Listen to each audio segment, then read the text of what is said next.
Hello বন্ধুরা, আশা করি আপনারা সকলে সুস্থ আছেন, ভালো আছেন। আমার এই চ্যানেলে আপনাদের সকলকে স্বাগত। আজ আমি স্টার্ট করতে চলেছি, আশা করি থাম্বনেল দেখে বুঝতেও পেরেছেন। আজ আমি শেয়ার করব যে শীতকালে আপনারা আপনাদের বাড়িতে কি কি ধরনের শাকসবজির বীজ থেকে গাছ তৈরি করে সেটাকে পরিবারের সঙ্গে উপভোগ করতে পারেন। সমস্ত গাইড আপনাদের সঙ্গে করব, সঙ্গে থাকবেন বন্ধুরা। পুরো ভিডিওটি দেখবেন, স্ক্রিপ্ট করবেন না। শেষে শেয়ার করব কিভাবে এর মাটি প্রস্তুত করতে হবে, যে মাটিতে এই সমস্ত রকমের শাকসবজি একই মাটিতে কিন্তু সমস্ত সুন্দরভাবে ফলে উঠবে। পুরো ভিডিওটা শেষ পর্যন্ত দেখুন। তো চলুন স্টার্ট করা যাক। ফার্স্ট অফ অল, আপনারা আপনাদের বাড়িতে যদি একটু ছোট পরিসরে জায়গাও থাকে, সেখানে মাটি কোদাল দিয়ে কুপিয়ে মাটি প্রস্তুত করে আপনারা খুব সুন্দরভাবে সেখানে ছড়িয়ে দিতে পারেন এই লাল শাকের বীজ। যদি আপনাদের বাড়িতে জায়গা না থাকে, তাতেও আপনারা এই লাল শাকের কিন্তু গাছ তৈরি করতে পারবেন। কিভাবে?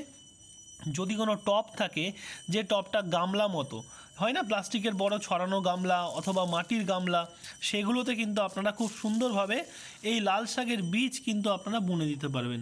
একদম সহজ মাটি প্রস্তুত আমি শেষে শেয়ার করব আপনাদের সঙ্গে।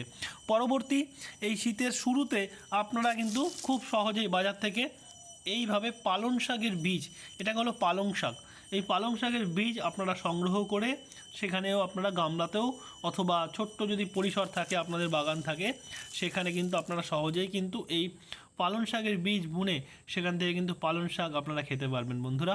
আর তার সঙ্গেই শীতকালে এসছে, এটা না বললেই নয়, আশা করি আপনারা অনেকেই চিনে গেছেন, এটা হলো ধনে। ধনে পাতা আমরা যারা সবাই খুব পছন্দ করি, এই ধনে পাতা সঠিক সময় এই শীতকালে, এখন যদিও 12 মাস পাওয়া যায়, কিন্তু শীতকালে ধনে পাতাটার খুব সুন্দর একটা গন্ধ হয় বন্ধুরা। তো এই ধনে পাতার চাষ আপনারা কিন্তু বাড়িতে এখন করতে পারেন, এটা সঠিক সময়।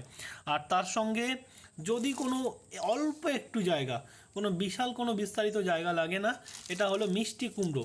বাজার থেকে যখন কুমড়ো নিয়ে আসে, সেই কুমড়োর বীজ থেকেও আপনারা করতে পারেন, অথবা দোকান থেকে কিনেও কিন্তু এরকম কুমড়োর বীজ থেকে, এটা হলো সঠিক সময় কুমড়ো এবং কুমড়ো শাক খাওয়ার। খুব সহজেই 10 থেকে 15 দিনের মধ্যে গাছ তৈরি হয়ে যায়, আর মোটামুটি 20 দিনের মাথায় কিন্তু গাছ বেয়ে সেখানে ফল ফুল দেখতে পাবেন। এই মিষ্টি কুমড়ো, এটা হলো সঠিক সময়। এই সময় এই বীজ সংগ্রহ করে আপনারা আপনাদের বাড়িতে অবশ্যই এই মিষ্টি কুমড়োর বীজ কিন্তু লাগান। তার পরবর্তী চলে আসি, দেখুন অনেকে আমরা খুব পছন্দ করি, এটা কি বীজ বলুন তো দেখি? আশা করি বুঝতে পেরেছেন, এটা হলো বিনস।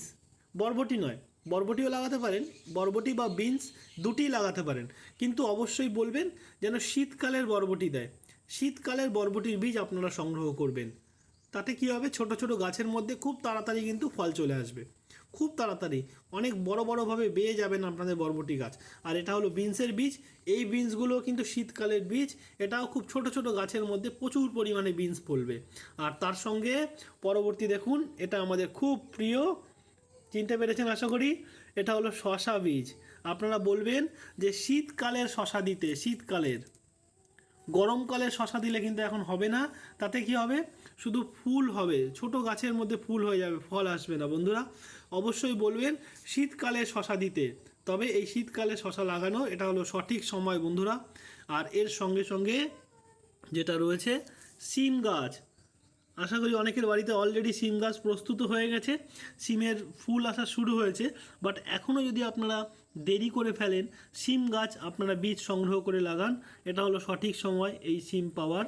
খুব সুন্দর হবে সিম, ছোট ছোট গাছের মধ্যেই দেখবেন প্রচুর সিম ফলবে। আর লাস্ট ওয়ান, না বললেই নয়, চিনতে পারছেন বন্ধুরা বীজটা?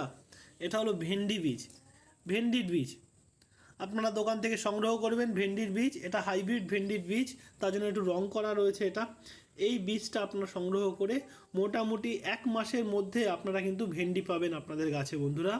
তো এই বীজগুলো আপনারা সংগ্রহ করে অবশ্যই আপনাদের বাড়িতে লাগান, খুব সহজেই, কোনো বিনা পরিচর্যায়, মানে অতিরিক্ত কোনো পরিচর্যার কিছু নেই, খুব সুন্দরভাবে আপনারা কিন্তু আপনাদের বাড়িতে এই শাকসবজিগুলো কিন্তু ফলাতে পারবেন। এছাড়াও আরও আছে, যেমন টমেটো, ফুলকপি, বাঁধাকপি, সেগুলোও আপনারা কিন্তু আপনাদের বাড়িতে লাগাতে পারেন।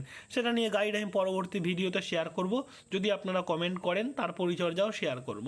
তো চলুন, মেইন পার্ট যেটা শেয়ার করব, এই সমস্ত রকমের যে শস্য দানা দেখালাম, শাকসবজির বীজ দেখালাম, এর জন্য মাটি কিভাবে প্রস্তুত করবেন, আপনারা অবশ্যই 60% গোবর সার অথবা ভার্মি কম্পোস্ট সংগ্রহ করে আর 50% আপনারা নেবেন বাগানের মাটি। 60% আমি নিলাম ভার্মি কম্পোস্ট আর 40% আপনারা বাগানের মাটি, ওটা 50% হলেও নো প্রবলেম, 50-50 নিলেও হবে, কোনো অসুবিধে নেই। আর তার সঙ্গে একটু সর্ষের খোল মিশিয়ে দেবেন। এইভাবে মাটি প্রস্তুত করুন। যদি টবে লাগান অবশ্যই আপনারা কিন্তু ব্যবহার করবেন একটু হাড় গুঁড়ো বা শিংকুচি কিন্তু ব্যবহার করবেন। তাতে কি হবে, ফলনটা খুব ভালো হবে বন্ধুরা। আশা করি আপনাদের সঙ্গে শেয়ার করতে পারলাম যে শীতকালে কী কী ধরনের শস্য দানা আপনারা লাগিয়ে বাড়িতে খুব সুন্দরভাবে শাক সবজি পেতে পারেন। থ্যাংক ইউ বন্ধুরা, পুরো পেশেন্সফুলি এই ভিডিওটি দেখার জন্য অসংখ্য ধন্যবাদ আপনাদেরকে। Thank you.